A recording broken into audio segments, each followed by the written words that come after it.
Hello and welcome to a very special edition of Y-PAC's Check-in. We're coming up on the 40th anniversary of Mount St. Helens, and I'm joined by Dick Zais, the former city manager of Yakima.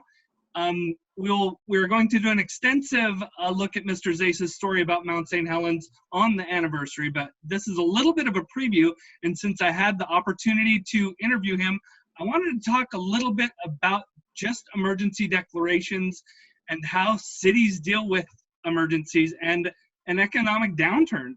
We have Mr. Zais here, who is one of the experts, especially on Yakima and how Yakima has dealt with these things in the past.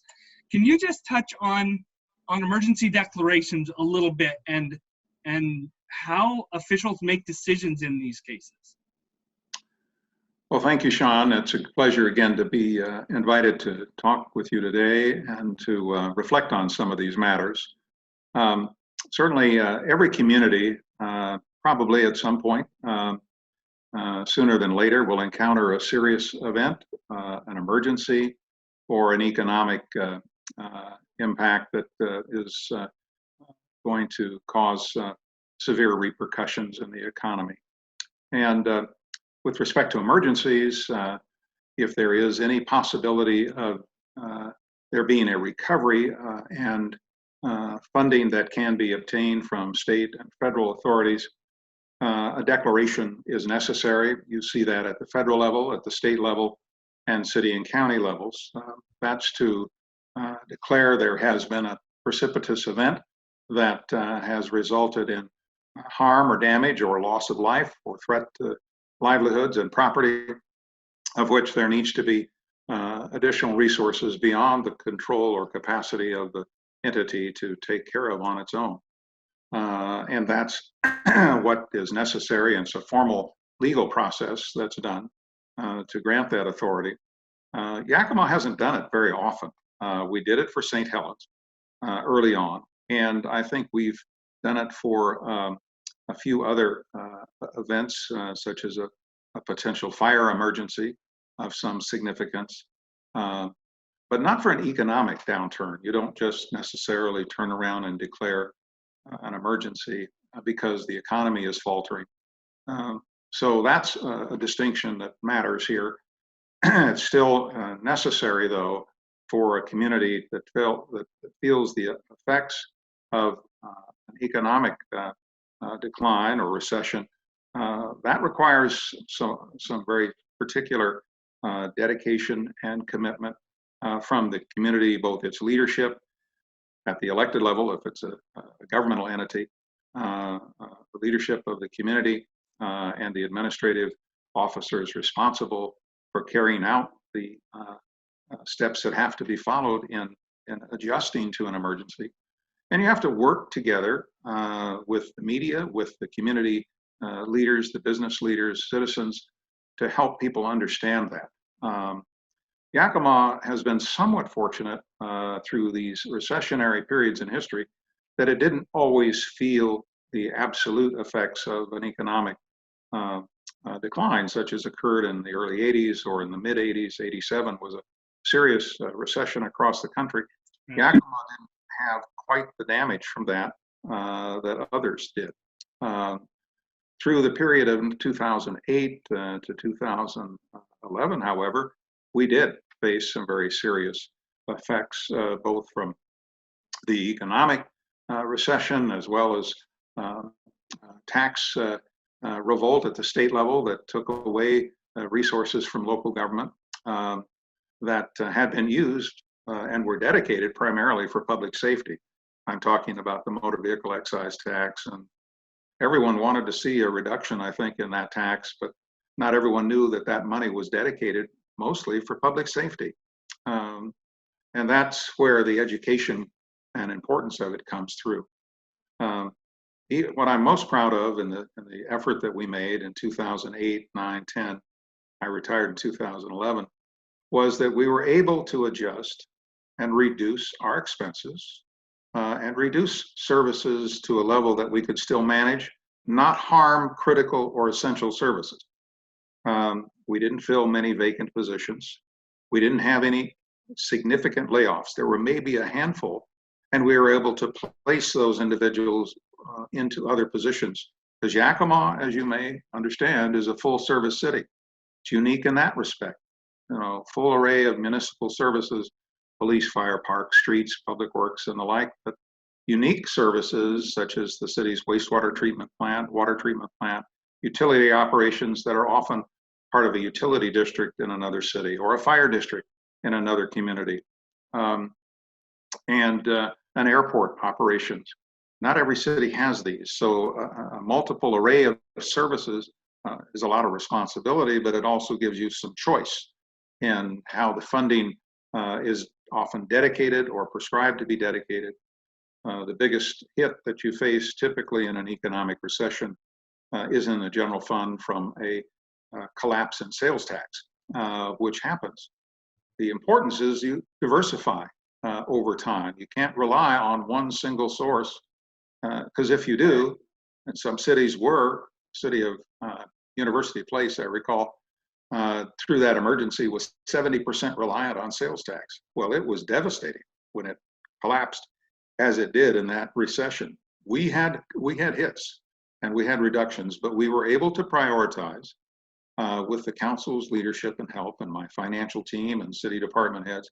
We prioritized city services and we reduced costs, consolidated some operations, departmental expenses, reduced and made choices on capital projects that we had to defer or delay, and did not, I think, result in any significant harm in critical services to the community. It's important too that the leader in a job like that takes the initial step forward to offer, where it's appropriate, either a reduction in pay or a freeze in pay. Executives are paid to lead, particularly public service executives, managers, in my judgment. That's a responsibility you should come forward with, which I did. And I encouraged my department heads to do the same, and they did. So that if we went, and we did, need to approach the union membership for police and fire and AFSCME, that we could say from the outset, we were doing that as the leaders and managers in the city, and demonstrate to the council, to the community, that we understood that there were sacrifices to be made. We didn't want to, harm city services, but we needed everybody's help, because payroll costs outside of your big public works operations are usually about 75–80% of the budget. And so when you're faced with a hit on reductions in a critical revenue source, you've got to make adjustments in that. And we were successful in negotiating with those levels of understanding and communicating constantly with the public, the media, and our representatives and labor groups. Here's what's happening. We need your help and understanding, and building a relationship of trust between bargaining representatives and city management, the city council, so that we could do that together and take steps forward to save on those payroll expenses without laying people off or substantially reducing a critical service. And that was, particularly in that period, 2008 to 2011, something I was pleased that we were able to demonstrate and show the community that we had done that job. And yet there would be a time that we needed to consider bringing back resources. The city's a growing community.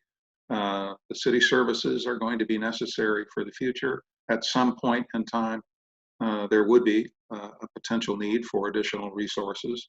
But we did everything we could to avoid having to ask for more taxes during that period.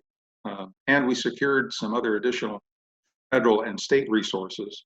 And that started really in the 80s, led by former council member Bernie Sims at the time, and Skip Seaman, and Lynn Buchanan, and Henry Beauchamp, and others that said we need to do more about securing our share of federal and state resources for big capital projects. The city really hadn't done much of that at that time, and we took that effort on for a period of more than 20 years to make a very dedicated and sincere, committed effort to go forward and work with our elected officials at the state level and at the federal level to secure those federal resources, state resources that could enhance public works projects and our operations and our maintenance efforts, and to also work with our private sector compatriots that were looking to, launch new city public works jobs and projects if we could get the resources to do them, whether it's road projects, bridges, roads, underpass projects, and the like. Those are not something the city could readily afford within its existing tax base. We needed the help of the federal and state government to do that, and to hopefully minimize the effects on the rest of city ratepayers and taxpayers. And that's also because Yakima doesn't have the highest per capita income, and our poverty level is far too high. Even today, it's less than it was, but it's still far too high. I'm sure every leader would agree to that. So there's a lot that has to be done, and always will be, but you have to find ways to work together to accomplish those ends. And you have to be sure you're open and communicative with all. I did my best to be sure I was communicating effectively with every member of the city council I worked for, which was, when I added it all up, 55 council members and 12 mayors, and to be sure that we were in very close communications and worked as well as we could together to accomplish the goals and needs that the city of Yakima faced in those periods of time when resources were diminished and the economy struggled. But we came through that, and I'm confident that that will happen again, because the story that is still playing out today is that this, I think we're in a recession today. Hopefully it's short-lived, but I believe that economic signals are very clear about the members of every workforce, both public and private, have been reduced or significantly curtailed because of the necessity to protect and safeguard people's lives from this terrible COVID-19 virus. And so you have this incredible number of people unemployed or seeking unemployment compensation, and the federal government can do that, thankfully. They can help and support, but it's not the only thing. Industry and business has to be back online at some point, but we have to be sure things are done safely and carefully to protect workers, to protect citizens, to protect our first line responders, and still have an economy that carries forward and is able to produce the jobs and the income and the growth that is needed for the state, the cities to progress and advance. It's a delicate balancing act. I don't have a solution for it, but I do think everybody needs to work together to make that happen, for the communities to succeed, for state governments and businesses that have been so severely impacted to eventually be brought up to a level of profitability and sustenance, and that our communities are well served by healthy economies, healthy workforce conditions, and safe environments for all of us to continue to progress in this country and in this world. So I think it's a challenging time for leaders. It's a challenging time for citizens, but I'm going to be optimistic that we can work our way through and above this to better times, and hope that that's sooner than later. And Yakima has before. You have seen Yakima work through times challenging, maybe, I don't want to say more challenging than this, but very challenging times, and Yakima did get through those times. Yes, we did. We got through it. St. Helens is, I think, the showcase of how we did that, but it served us well to reflect on that from time to time and to look at the examples of what came out of it. We had significant improvement in emergency operations and preparations and training and services, and there's a lot more resource information, data, and intelligence that can help communities deal with an eruption again that didn't exist 40 years ago.